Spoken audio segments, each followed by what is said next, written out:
मेरे प्रिय दर्शकों नमस्कार। प्रिय दर्शकों, ऋषि ज्योतिष में आपका स्वागत है। सबसे पहले मैं आपको बहुत दिल से धन्यवाद दूं कि आप मेरे वीडियो बड़ी उत्सुकता से देख रहे हैं। आशा करता हूं आगे भी देखते रहेंगे। जैसा कि आपको मालूम है दर्शकों, मैं वास्तविक कुंडली के ऊपर जो किसी की कुंडली में परेशानी आ रही है या किसका प्रश्न है, मैं उसके ऊपर वास्तविक कुंडली पर वीडियो बनाता हूं। वो हमेशा मैं बताता हूं कि वैदिक ज्योतिष में लगन कुंडली, चंद्र लगन कुंडली तो एक ही कुंडली में हो जाते हैं।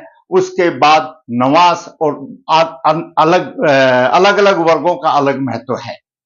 जहां तक है नौकरी से संबंध है तो लगन से भी देखना चाहिए या किसी से भी। वैसे तो पहले परिपाटी थी, कोई भी भविष्य फल लगन कुंडली से देखा जाता था, चंद्र लगन से देखा जाता, सूर्य लगन से देखा जाता था।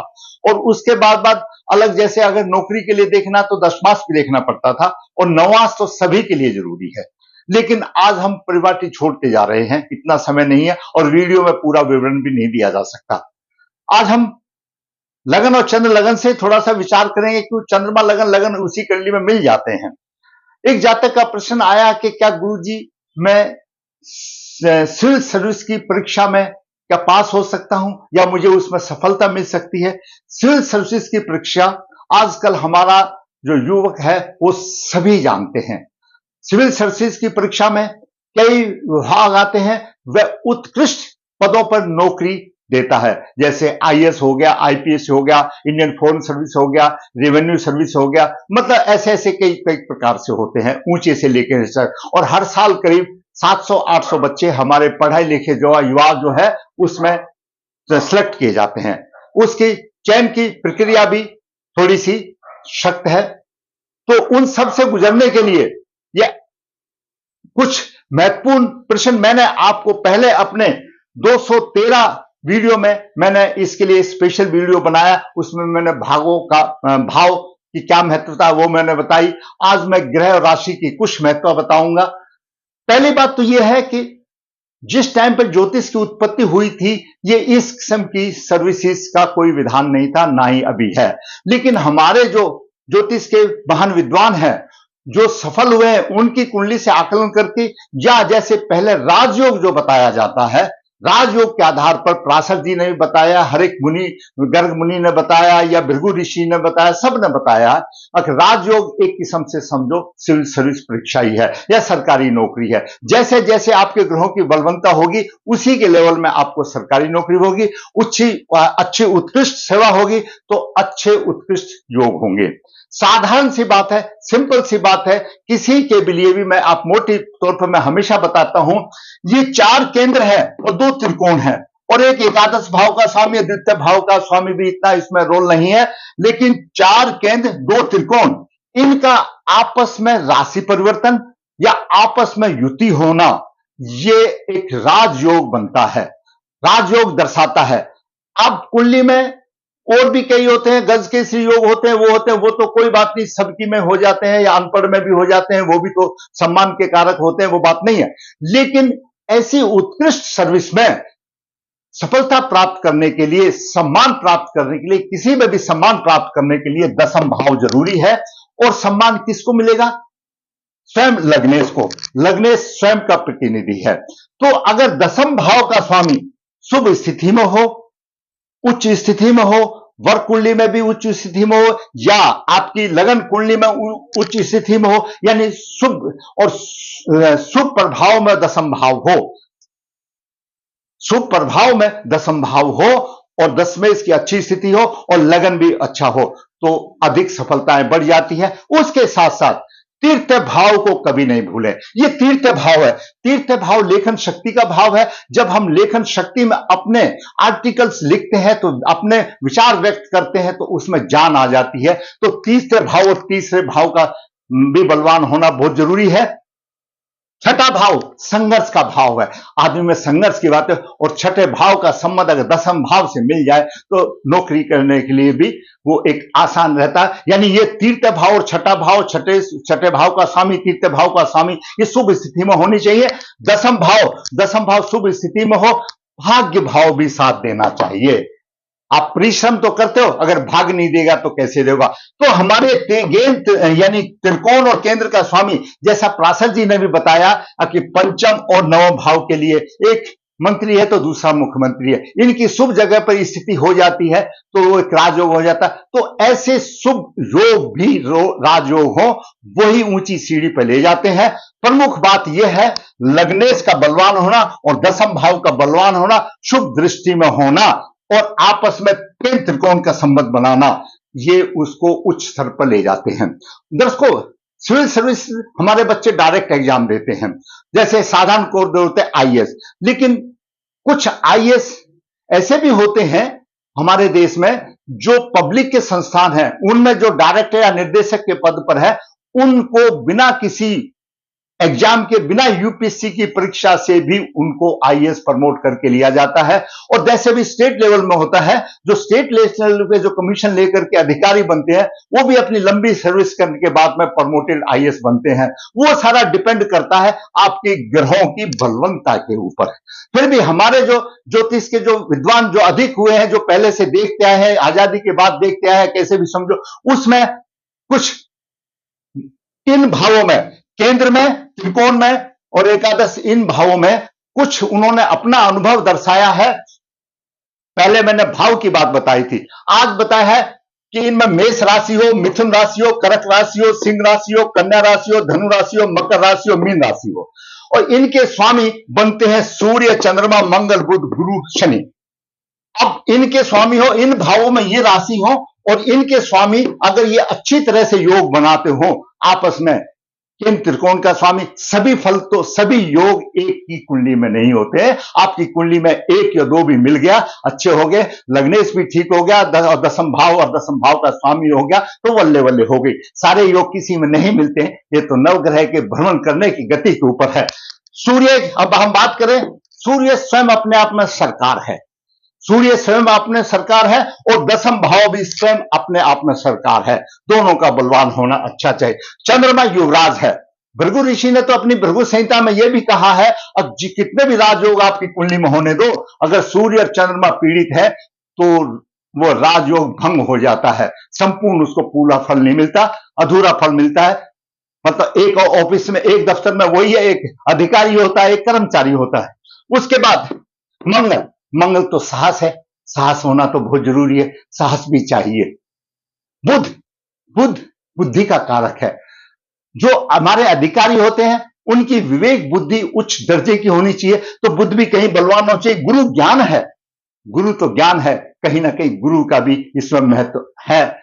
और शनि, शनि सेवा है, शनि का नौकरी से संबंधित है। ये सारे बलवान, ये सभी तो बलवान किसी में नहीं हो सकते, अलग अलग कुंडली का है। लग्नेश कौन सा है, सप्तमेश कौन सा, लग्नेश कौन सा है, पंचमेश कौन सा, भाग्येश कौन सा है, कर्मेश कौन सा है, वो उनके हिसाब से ये बलवान अच्छे होने चाहिए। भावों के संबंध में आप मेरा पिछला वीडियो 213 पढ़ेंगे, उसमें सारी चीजें नहीं बता सकता था। आज मैंने ये राशि और ग्रहों के बारे में बताया। और ये मुश्किल, यानी 6 ग्रह हैं, इन 6 ग्रहों में से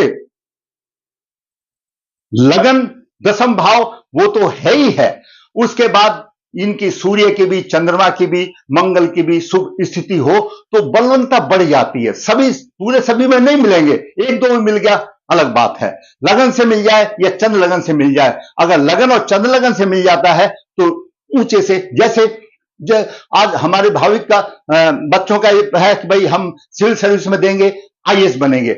आईएएस अगर, जहां तक मेरा अनुभव है, अगर आपका अनुभव हो तो कमेंट्स में लिख करके आप मेरा भी ज्ञान बढ़ता है। जब सेक्रेटरी में एक आईएएस बच्चा जाता है, उसकी पहली पोस्ट अंडर सेक्रेटरी की होती है, और जब स्टेट में जाता है तो उसको ट्रेनिंग में इधर उधर एसडीएम लगा कर रखते हैं, तो पहली पोस्ट एडिशनल डिप्टी कमिश्नर की होती है, एडीसी की होती है। उसके बाद कुछ दिन वो डिप्टी कमिश्नर रहते हैं, कहीं किसी स्टेट में कलेक्टर बोल देते हैं, कहीं डीएम बोल देते हैं, फिर वो कुछ दिन के बाद सेक्रेटरीट में चला जाता है, वहां पर उसके प्रमोशन होते रहते हैं, ज्वाइंट सेक्रेटरी, अंडर सेक्रेटरी, वो जैसे जैसे इसी तरह से हिसाब से चलते हैं। और जो बच्चे दूसरी सर्विस में लेते हैं तो अपने उस डिपार्टमेंट के हिसाब से उनको पद की उन्नति मिलती रहती है। तो एक जो हर साल 800 या 700 बच्चे लिए जाते हैं, उसमें टॉप आईएएस होता है और सबसे नीचे होता है एक एसओ सेक्शन ऑफिसर होता है। सेक्शन ऑफिसर काफी मेहनत करने के बाद वो प्रमोटेड आईएएस में प्रमोटेड होता है या गजेटेड अफसर बनता है, वो फर्क है। एक एसओ होता है, एसओ का मतलब सेक्शन ऑफिसर। एक दूसरा ऑफिस में आप लोगों को सुना होगा, कई मेरे पास आते हैं कुंडली दिखाने के लिए, ओएस। ओएस का मतलब होता है office superintendent, just like a head clerk. तो एसओ और ओएस में बहुत ही ज्यादा फर्क है। और एसओ सेक्शन ऑफिसर यूपीएससी के एग्जाम का सबसे लोएस्ट ग्रेड था। आजकल तो मुझे पता नहीं, जब हम इस लेवल में थे तो पहले ऐसा ही होता था। तो ये मैंने आपको ब्रीफ दिया, आपके पास भी कुछ हो तो मेरी ज्ञान वृद्धि करेंगे। आगे बढ़ते हैं, ये मैंने ग्रहों के बारे में बता दिया, ये ग्रह होना चाहिए। आगे बात करते हैं कुंडली जातक की क्या कहती है। क्या मुझे सिविल सर्विस परीक्षा में सफलता मिलेगी? विचार करते हैं। आप भी अपने विचार कमेंट्स में लिखना, उसका भी ज्ञान वृद्धि होगा। और आजकल के नए नए स्टूडेंट, उनका अध्ययन ज्यादा है, कुछ हमको भी सीखने को मिलेगा इसके बारे में। ज्योतिष के बारे में जैसे मैं आपको बता रहा हूं, तो उसके बारे में आप बताना। जातक का जन्म 2 मई 1997 कृष्ण पक्ष 10वीं शतभिजा नक्षत्र 3 शुक्रवार को हुआ। कृष्ण पक्ष 10 का चंद्रमा है, घटती हुई कला है, घटती हुई कला है। तो अष्टमी तक थोड़ा सा रहता है फर्क, उसके बाद घटती हुई कला है। जन्म के समय पर वृषभ लगन हुआ, वृषभ लगन के 17 डिग्री 19 अंश है और मंगल 23 डिग्री लेकर के है। मंगल द्वादश भाव का स्वामी है और सप्तम भाव का स्वामी मारक है। वहीं पर राहु 2 डिग्री 49 मिनट लेकर के विराजमान है। 9 भाव में नीच राशि में गुरु है, नीच राशि में गुरु है यहां पर, और 25 डिग्री ले जाना है। और 10वें भाव में चंद्रमा 13-32 लेकर के विराजमान है। चंद्रमा तीसरे भाव का स्वामी है। एकादश भाव में शनि मीन राशि में 20 डिग्री है, केतु ही 7 में है। जहां पर 9 भाव का एकादश भाव का राशि परिवर्तन योग है। धन तो आएगा, चाहे आईएएस बने या ना बने, सिविल सर्विस बने या नहीं, ये जैसे मैंने आपको पहले बताया था, ये महायोग है।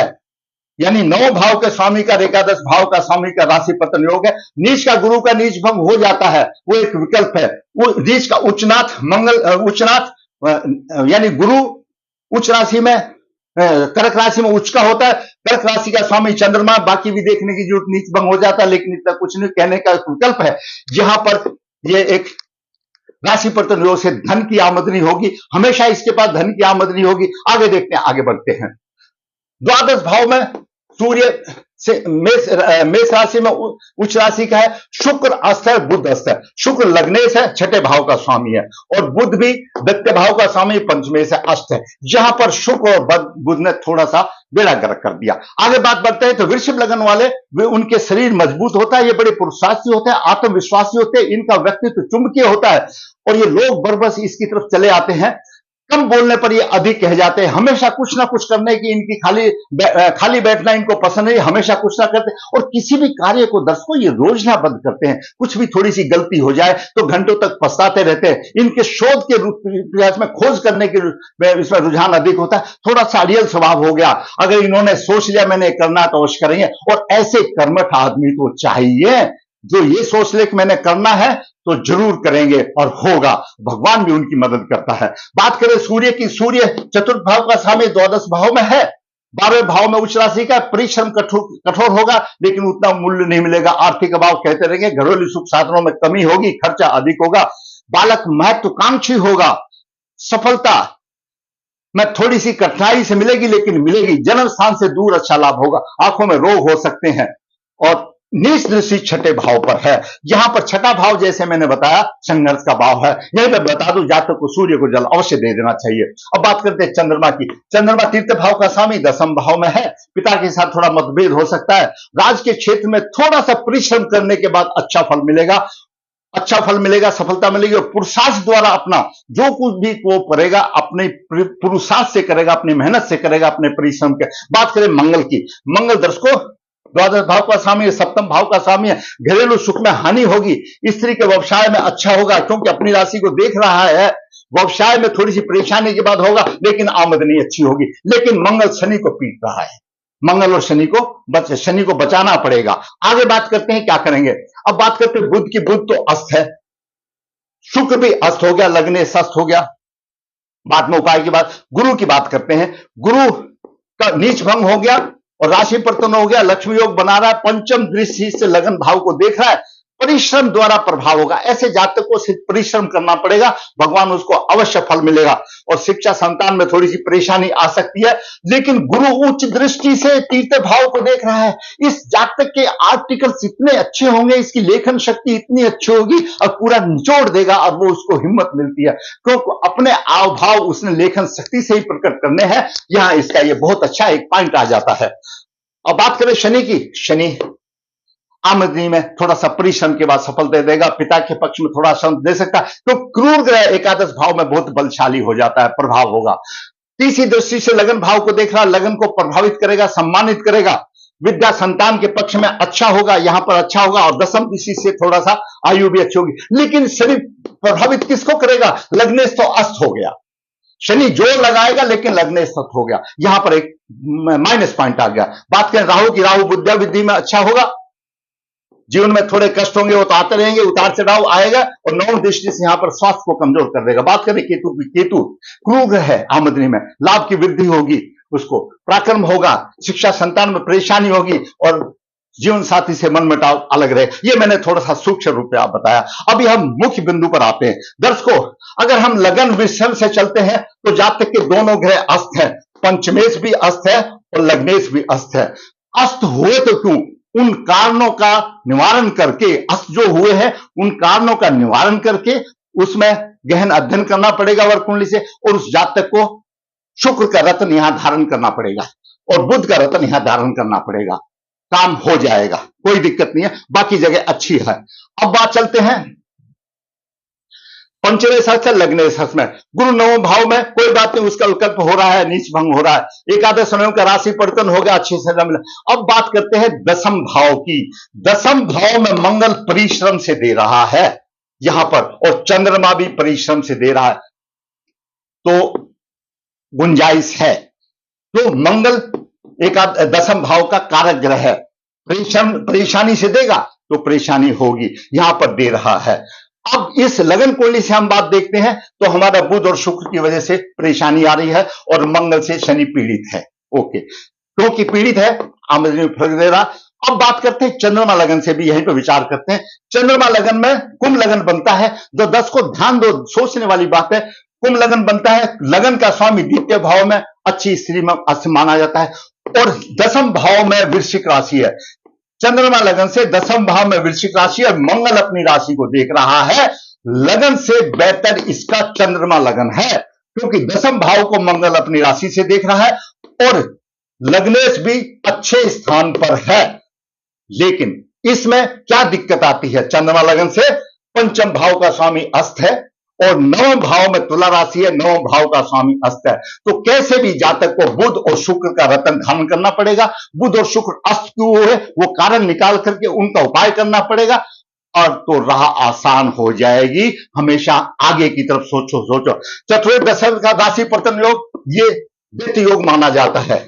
द्वादश भाव का स्वामी या चतुर्थ भाव का स्वामी है, यानी चतुर्थ भाव की भी हानि हो रही है, द्वादश भाव की भी हानि है। शनि का मंगल का प्रभाव है, और शनि का मंगल का प्रभाव है।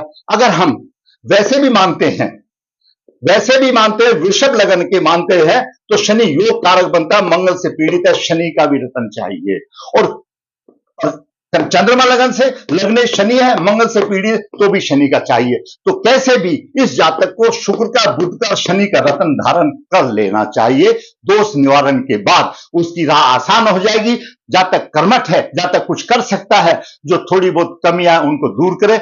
अगर उसको बड़ी नहीं तो छोटा तो जरूर मिलेगा। उस सिविल सर्विस में भी बहुत से लंबे चौड़े दायरे होते हैं, जैसे मैंने आपको पहले ही बता दिया। जहां तक मेरी नॉलेज का संबंध है, एक आईएएस से लेकर के और एसओ तक, सेक्शन ऑफिसर तक इसमें सिविल सर्विसेज में पहले तो आते थे, तो मैंने अनुभव में लिया हुआ है। दर्शकों, मैं हमेशा बताता हूं, मैं सिर्फ ज्ञान की तो कोई सीमा नहीं है। देखिए भाई, ज्ञान तो अथाह सागर है, लेकिन फिर भी मैंने जो 2-4 अक्षर जो प्राप्त किए हैं वो पढ़ करके प्राप्त किए हैं। मैं कोई ऐसे नहीं हूं अगर भाई पंचांग ले गए होगा। मैं सब इन चीजों को मैंने देखा हुआ है, मैंने इन चीजों से, इन लोगों से संपर्क किया है, और मैं एक यानी कोशिश ये मैंने की है कि मैंने पढ़ करके थोड़ा सा ज्ञान प्राप्त किया है और इसलिए मुझे अनुभव है। हो सकता है आज कुछ हो तो मैं अपने युवा वर्ग से बोलूंगा वो कमेंट्स में लिख करके मेरा मार्गदर्शन करें, और ऐसे ही समस्या आएगी तो और बताइए, मैं उसका मार्गदर्शन करता रहूंगा। मुझे खुशी होगी कि हमारे बच्चे आगे बढ़े, आगे सोचें।